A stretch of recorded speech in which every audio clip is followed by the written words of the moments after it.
such a pleasure and privilege to be here today. Now, you've just returned from Ukraine. What was the mood music there like? How did that trip go? I think the mood music was probably better than it was a year ago.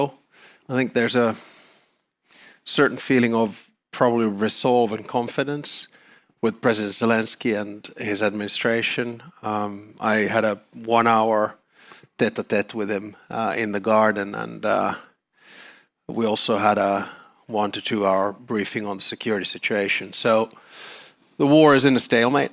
That is absolutely clear, but I think there's a certain sense of confidence that we might be moving in the right direction. So I came home from Kyiv a tad more optimistic than when I left. And what sort of conversations did you have with President Zelenskyy about next steps to achieving peace?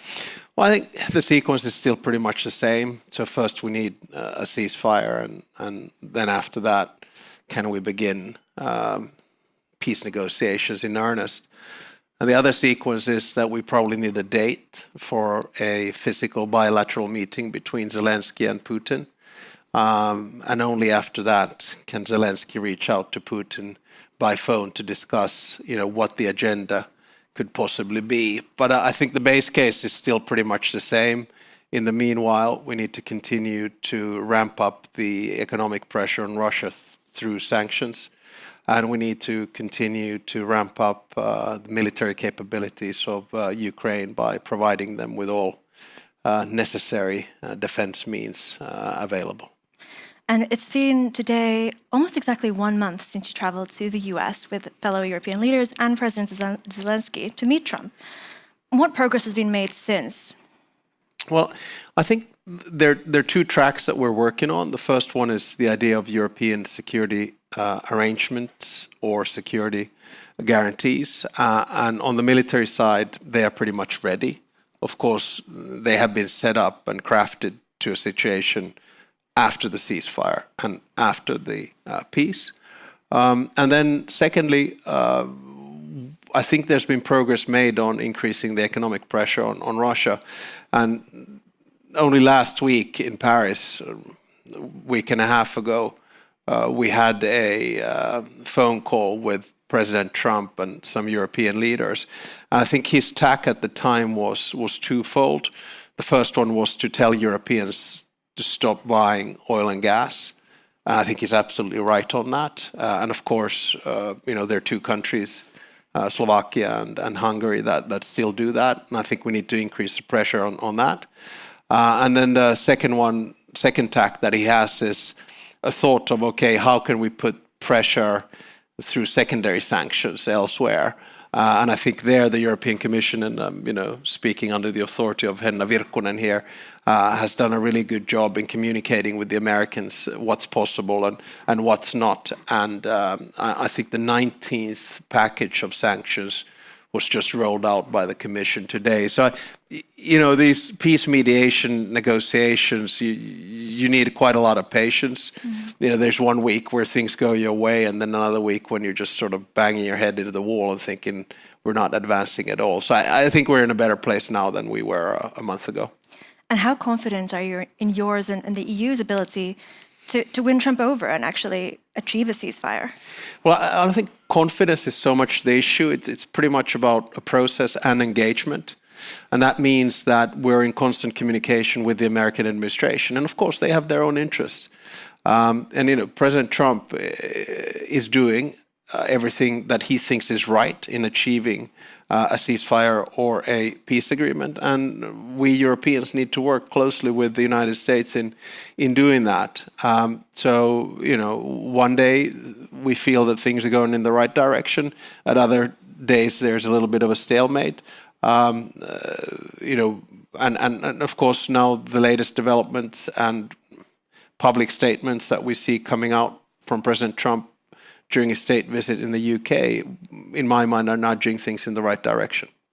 And why do you think Trump is so keen to almost back Russian positions by giving Putin more time? Well, I don't think I'm the right person to comment on that.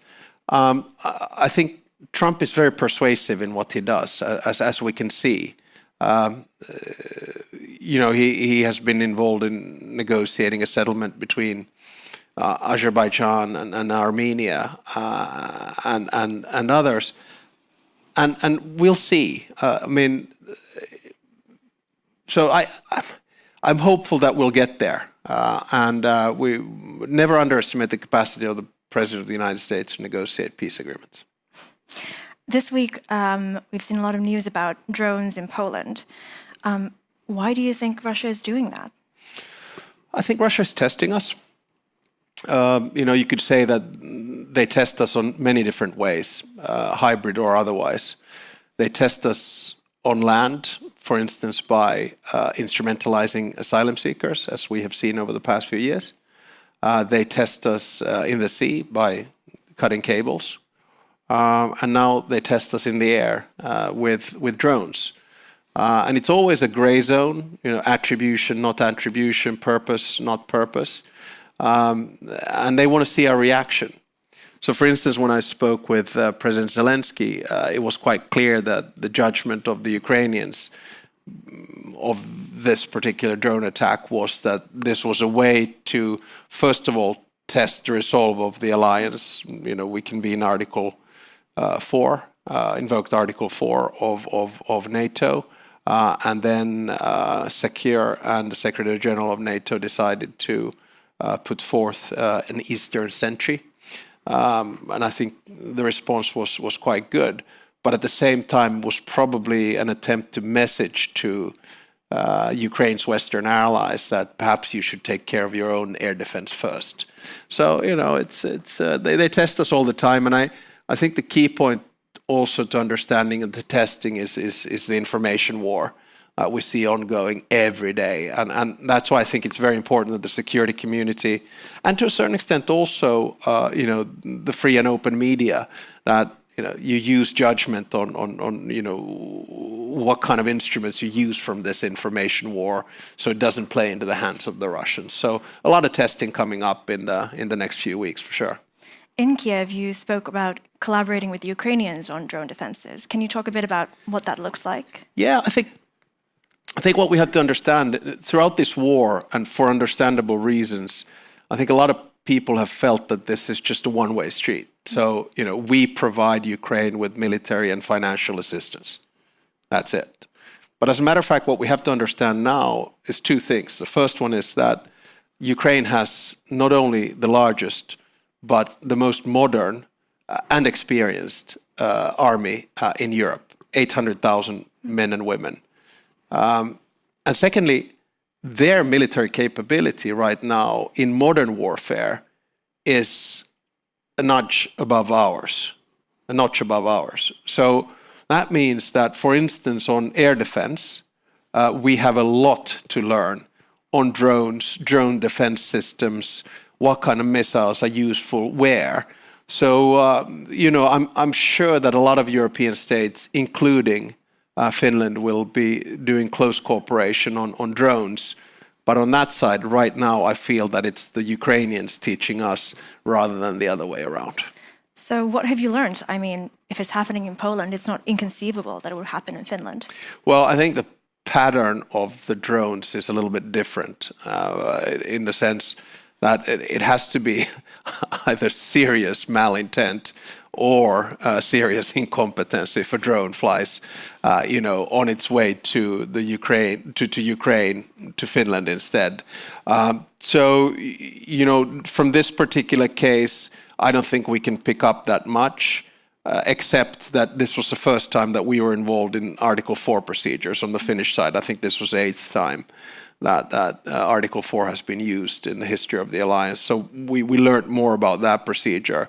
Then, as far as the Eastern Sentry is concerned, I think that'll start very much at the southeastern flank of the alliance. So we're talking, Romania, Poland, and then we start moving up through the Baltic states, Finland, and up to the high north in Norway. And this is something that we'll be working on together. So I think we learned procedurally more than we learned in terms of substance. And how prepared is Finland for this new kind of threat? Well, prepared enough is my answer, but we can always improve. So, for instance, today, I had a good meeting with our chief of the defense forces and our defense minister. And we also had our security council meeting with the government today. And of course, in every meeting, we discuss Ukraine, and then it always has a different caveat. And today we did talk about drones, and then we also talked about Eastern Sentry. We still have one of the most capable defense forces in Europe, and certainly the largest together with Turkey, Ukraine, and Poland. And I still feel that we have never let down our guard. Does this mean that we have 100% shield on drones? Of course not. Then it's just a question of how you deal with it and how you try to keep ahead of the curve. But I'm in the fortunate position as president and commander-in-chief to have all the key information on security, on intelligence, on military, and on civilian. And as I keep on saying that, I feel very good about the place where we are. But you should never feel too good, because that means that you might take your eye off the ball, get a little bit lazy. So we'll continue to develop, we'll continue to work, and we do that, of course, together with the defense forces and then the government. That's reassuring to hear. I'd like to take some audience questions here. I believe we have some mics going around.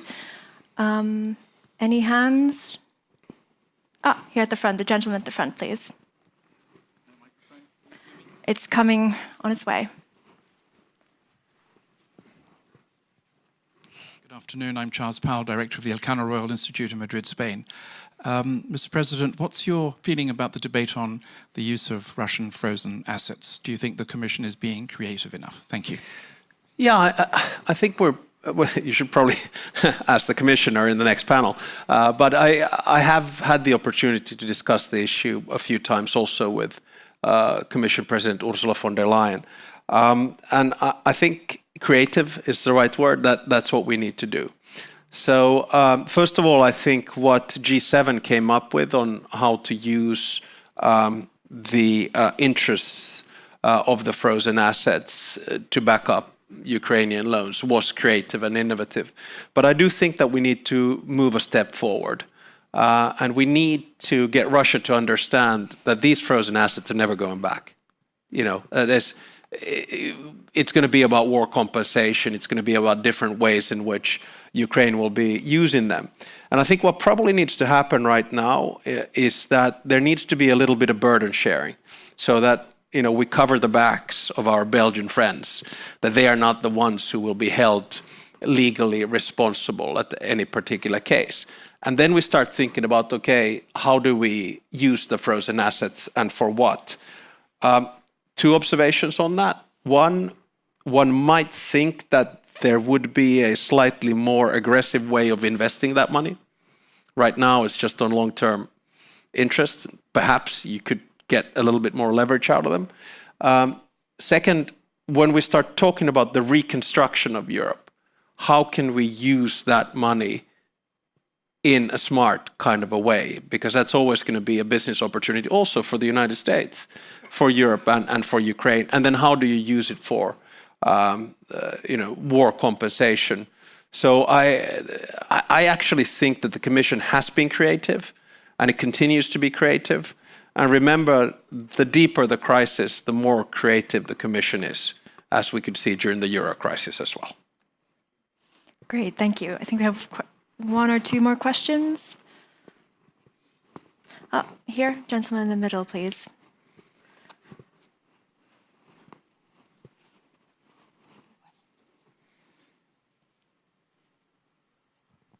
Thank you. Raffaele Marchetti, Lewis University in Rome. Thank you very much, Mr. President. Where do you see the major obstacles? I mean, what is your feeling about the current negotiation? Is more about territorial issues and more about security guarantees? Is more about financial issues? And if you look forward in 2 years' time, what kinds of reasonable arrangement you may think about?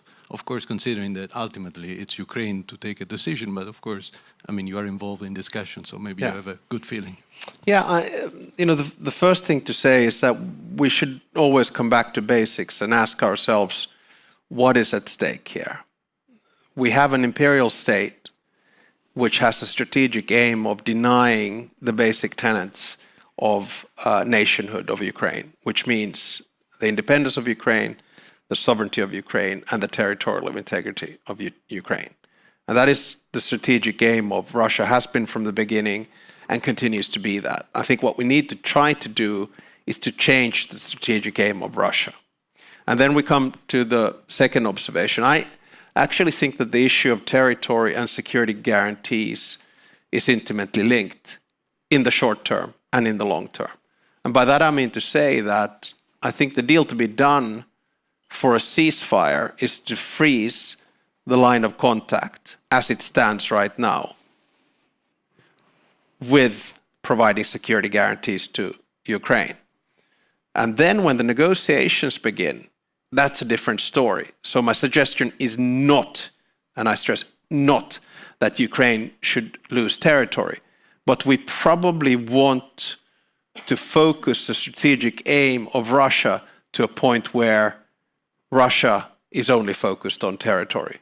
That would be useful from a negotiating perspective. But I can tell you one thing, and that is that Finland will never approve the territorial acquisition of Ukrainian land to Russia, whether it's the Crimean Peninsula or Donetsk or Luhansk.